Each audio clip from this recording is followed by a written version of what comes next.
Hello everyone, Miss Meek here, and today we are going to be talking about box plots. Box plots also can be called box and whisker plots, and they are one way that we can represent data in a visual way. Now these box plots are located on number lines, so we're going to go ahead and take a look at one. This is a box plot. This is a box plot. There are a couple important things to note about the box plots. First of all, this dot right here is going to be your minimum number. The minimum number is the lowest number. So this is going to be your smallest number in your data. This dot right here represents the first quartile, or Q1. This is the first quartile, aka Q1. This line here in the middle is our median of our data. This other side is our third quartile, otherwise known as Q3. And then this dot way on the other side over here by itself, this is your maximum, meaning this is your biggest number in your data set. So this is your biggest number. These 5 numbers make up a box plot. They are usually called, or can be called, the 5-number summary. So these 5 numbers are the ones that you need in order to make a box plot. A couple more things about your box plot. It is still dividing your data into 4 quartiles. Now, if you remember, we talked about quartiles when we found the interquartile range. A quartile divides your data into 4 sections. So you have one section right here. You have one section right here. One section right here. And then one section over here. So you have 4 sections that make up your quartile, okay, or that makes up your quartiles. But again, just as a reminder, you have 5 numbers that you need. This one, the minimum, the first quartile, the median, the third quartile, and the maximum. Those are the 5 numbers you need to make a box plot. Now the actual box part of your plot is made up of Q1, your median, and Q3. These are things that we all should be able to find already because we know how to find the interquartile range. And if you don't remember how to find the interquartile range, I suggest you watch that tutoring video. The minimum is going to be easy to identify because it's going to be your lowest number, and your maximum is going to be really easy to identify because it's going to be your biggest number. Now what's also really cool is that this is a visual representation of your data, and a box plot, just like a quartile, separates your data into parts of 1/4 or 25%.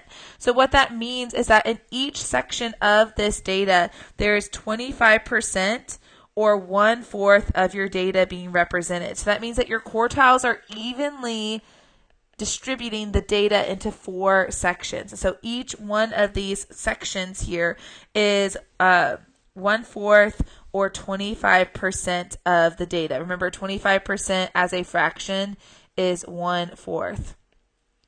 That's something that is important because sometimes they'll ask you about, like, hey, between 4 and 6, what percent of the data is that? Well, that's one of these quartiles right here, and so that would be 25% of the data. So that's another thing that you need to be aware of, is that it does split your data into 4 sections, each worth 25%. Now that you had an introduction to a box plot, let's make one. So step number 1 is we have to find the median. And so to do that, remember, you have to put your numbers in order least to greatest. So step number 1 is you have to order numbers, order least to greatest. Okay, so let's do that real quick. So we have 1, 3, 5. Whoops, I put 2 commas there. Let me fix that. 6, 8, 9, and then 10. So to find the median, remember, you start with the lowest and the lowest and the highest number, and we start crossing those out, working our way to the middle. And when I have that one number left, I know I have my median. My median is the middle of my box plot, so I'm going to put a dot on my number line at 6. Next, I need to find Q3. So Q1, my bad. Q1 is going to be living in this first section of the data. Remember, you find the median of that first section, and that will give you quartile 1 or Q1. Now, Q1 is also part of our box on our box plot. So I'm actually going to draw a dot, and I'm going to put a line through the dots. So those 2 dots that I drew, I'm going to put lines through them to remind me, hey, that's part of my box. And then the next thing that we're going to have to find is going to be Q3. Q3 lives in the upper half of the data. So I find the median of the upper half. Here is Q3. It's at 9. So I'm going to put a dot here at 9. And again, it is the last part of my box. Now we're not completely done yet because remember we need to have the minimum. The minimum is going to be this number right here, 1. It's our smallest number, so I put a dot at 1. And then our maximum is our largest number, so that's going to be this guy right here, 10.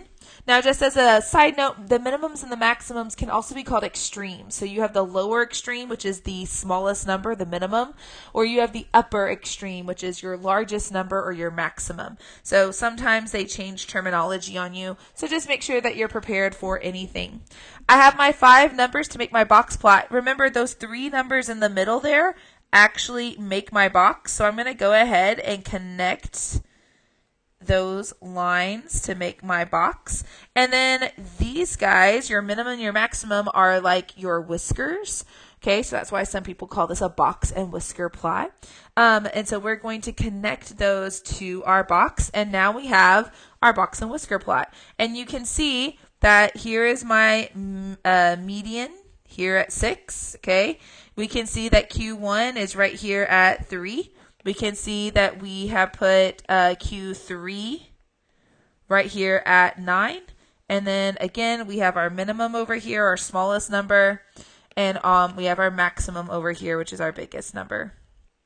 So again, 5 numbers needed to make a box plot, and it is a way to represent our quartiles in a visual way on a number line. One last thing we have to be able to do is if they give us a box plot, we have to be able to get information off of that box plot. So let's answer some questions about a box plot that's already been made. Number 1, what is the median? Well, remember, the median is going to be this center line in the middle of my box. That means that the median for this box plot is 19. What is quartile 1? Quartile 1 is the front edge of our box right here. This is Q1, so that is going to be 17. What is the maximum? Our maximum is going to be this dot way over here by itself, so that means that our maximum is going to be 23. What percent of the data is below 20? Oh, this is a good one. This is different. We haven't had a question like this before. So here is 20, and so they want to know what percent of the data is from 20 and below. So let's count how many sections of my graph is included in this 20 and below, because remember, each section is worth 25%. So we have 25% right here. So from here to here. We have 25% right here from here to here. And then this last section that makes it in there is from here to here. And so that means I have 25, 50, 75% of my data is below 20.